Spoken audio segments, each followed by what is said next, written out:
Welcome to A Leader's Journey, the podcast for leaders who deeply believe there is a better way to lead and desire to create their unique journey towards becoming a legacy leader. I'm your host, Shannon Hammond. Over the last 20 years as a corporate leader and leadership performance coach, I've learned that many leaders believe there is a predefined path they have to follow and struggle leaning into their unique gifts that will create lasting impact and fulfillment. They end up feeling stuck, unhappy, and unfulfilled in the day-to-day of their role, and are challenged with why, since they have experienced success in their career and in life. I'm here to help leaders think through their leadership journey, learn how to ask themselves better questions, and learn the formula to create their leadership journey by design. If you are ready to design your unique leadership journey, lead with confidence, and love the teams you lead, then you are in the right place. Let's do this.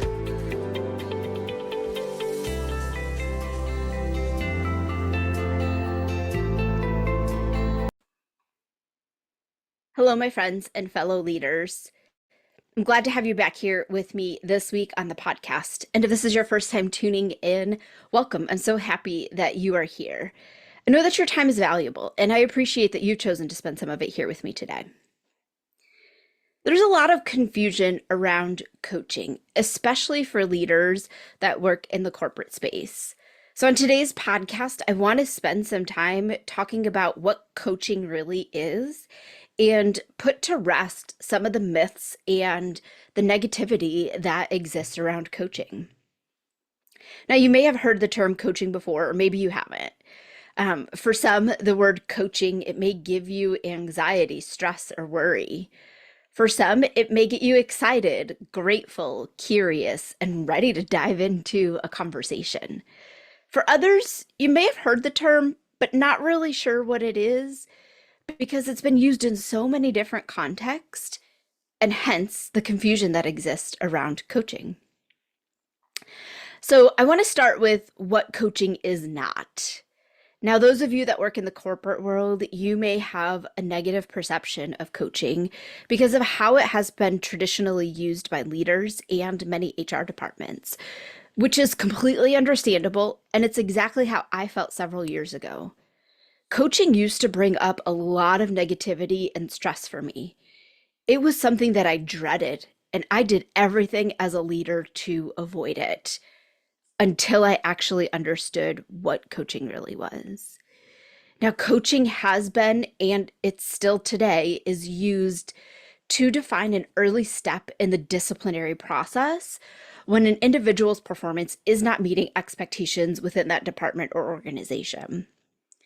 It's the conversation between a leader and their employee, telling the employee what they are doing wrong, and in most instances, coming up with a plan on what the employee is going to do to correct that particular behavior or metric or whatever the performance issue the conversation is directed around. Typically, it's followed up with an email from the leader to the employee documenting the conversation, and the HR department is also included, so it's documented in the employee's file that conversation existed and that there is an issue somewhere within that employee's performance. Now, during the conversation, the leader is usually doing a lot of the talking and sharing with the employee specific examples of where their performance has failed to meet expectations. The employee typically shares their thoughts, but they don't do a lot of the conversation, or they don't do a lot of the talking within the conversation.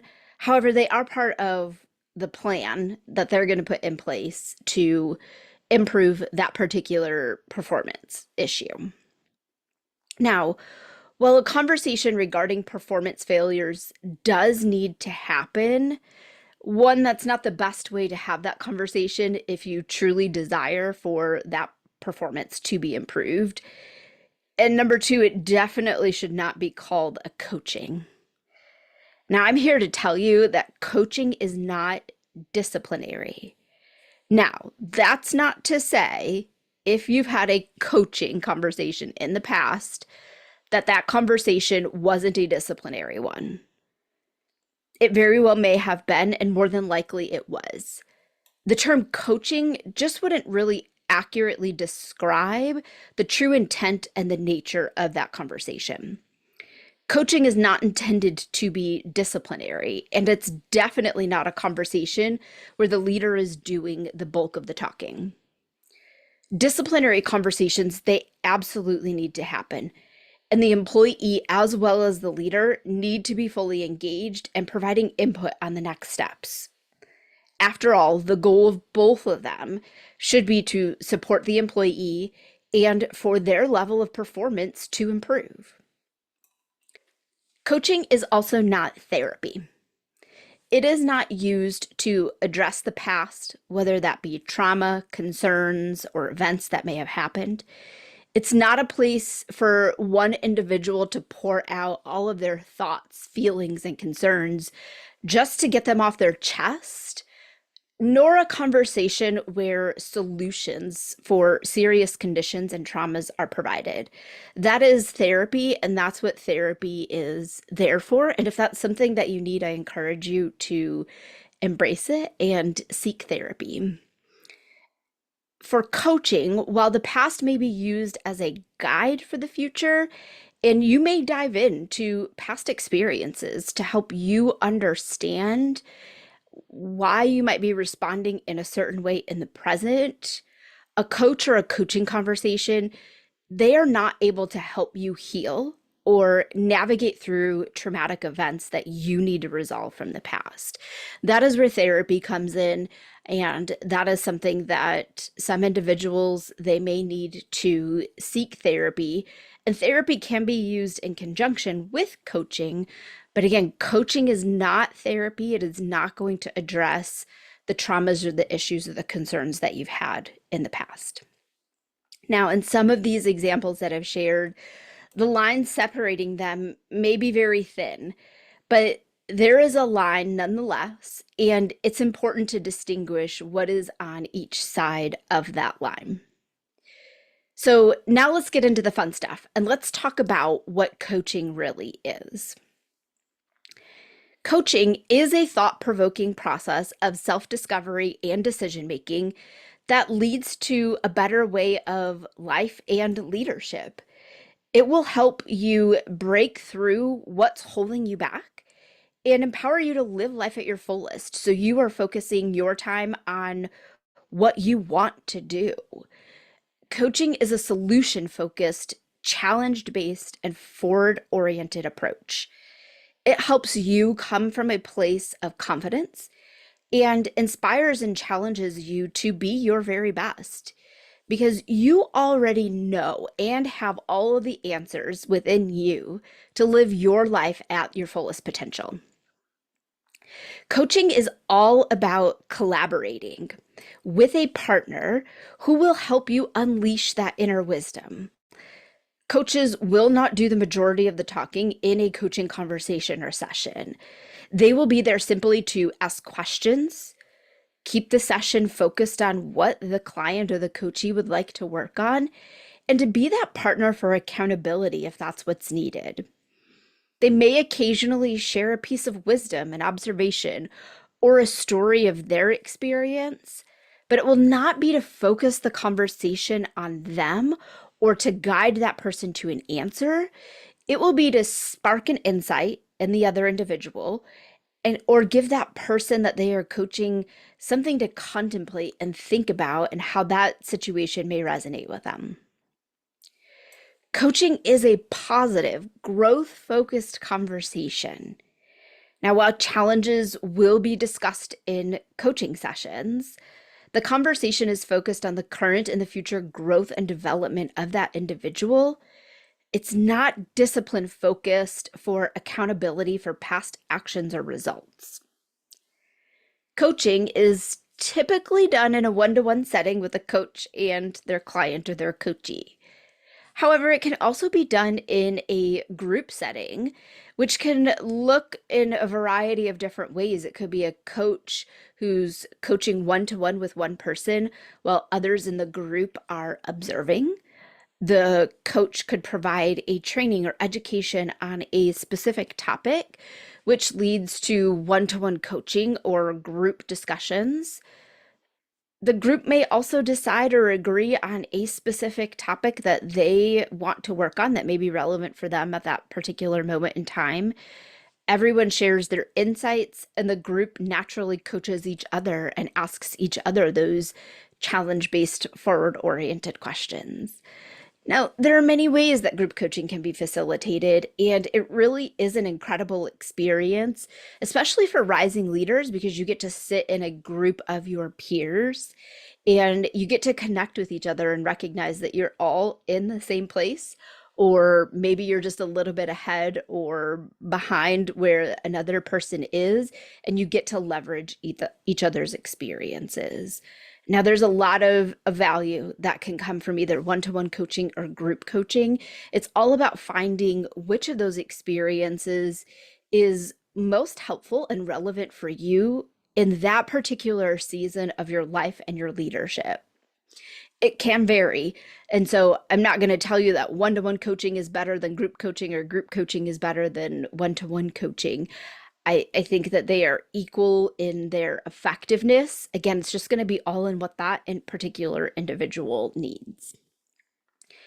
When you have that desire for more, whether it's in your life or your career, and you are looking to develop the mindset, the habits, and that discipline to move towards your future goals and dreams and live your life and your leadership by design, you want a coach. A coach can help you uncover those answers. They can help you bring out what's inside of you that you already know that maybe you haven't given yourself credit for. And they can help you build that plan for you to move forward to accomplish what you desire. They will help you move from where you are today to where you want to be. They will help you identify the patterns that are holding you back, set goals that truly work for you, help you manage your mindset, and create accountability to keep yourself moving forward. Now, I say all of that is what a coach is going to help you with. All of those things only work if you are committed and dedicated and willing to do the work. Because in a coaching relationship, you as the coachee or the client, it all falls on you to do the work. The coach is there as your guide, as your advisor to help walk you through it. They are not going to do the work for you. All of that falls on you as the coachee or the client. Now, when leaders develop that coaching mindset and principles, they are helping their teams unlock their inner wisdom, see their fullest potential, and grow. They also take the pressure off of themselves to have all of the answers because they are looking to their team members to tap into their inner wisdom, their expertise in their role and themselves to provide the answers. As leaders, sometimes we feel like we have to know it all and we always have to have the answer. And that can't be further from the truth. As a leader, you just need to know the question to ask. And you've got to trust in your intuition and trust in your teams that you've put them through the proper training and leverage their expertise for them to provide their answer. Because at the end of the day, in most situations, that team member already knows what to do. They're coming to you with that question because there might be a doubt or a hesitation somewhere in their mindset or their thought process where they're questioning if they really know. And they need you as their leader to put that coach hat on, tap into that coach mindset, and ask them the question and provide the reinforcement and the reassurance that they have that answer. Now, I hope that this has helped you provide clarity about what coaching is and what coaching is not. If you have additional questions about coaching, feel free to send me a message on LinkedIn or in my private community, A Leader's Journey on Facebook. I'm happy to answer any questions that you have, and I'll either answer them directly or maybe I'll come on a future podcast episode and answer all of your questions. Coaching has helped me change the way that I think, feel, and respond to life. and it has transformed my leadership. Because I developed that coaching mindset and I'm practicing those principles on a daily basis, I'm able to ask my team better questions. I'm able to allow them to tap into their inner wisdom, to leverage their expertise, and helping them grow and achieve things that they didn't think were possible for them. Now, it does take daily intention and effort, but it's working, and I've never been more excited for the future. I appreciate you tuning in to the podcast this week and spending some of your time with me. I hope that you found this episode valuable and now have a better understanding of what coaching is and is not. Until next time, my fellow leaders, lead with confidence and show up every day as the leader you desire to be. Thanks for listening to A Leader's Journey podcast. I hope you enjoyed this week's episode. If you're excited to learn more, be sure to subscribe to the podcast and tune in next week for another exciting leadership lesson.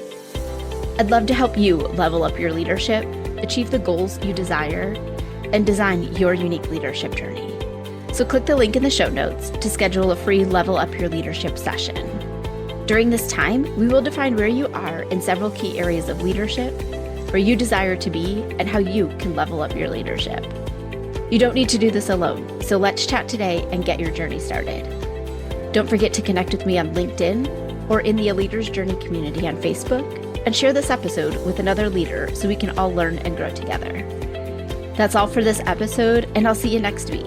Until then, lead with confidence, show up every day as the leader you are striving to be, and make the decision today to level up your leadership this year.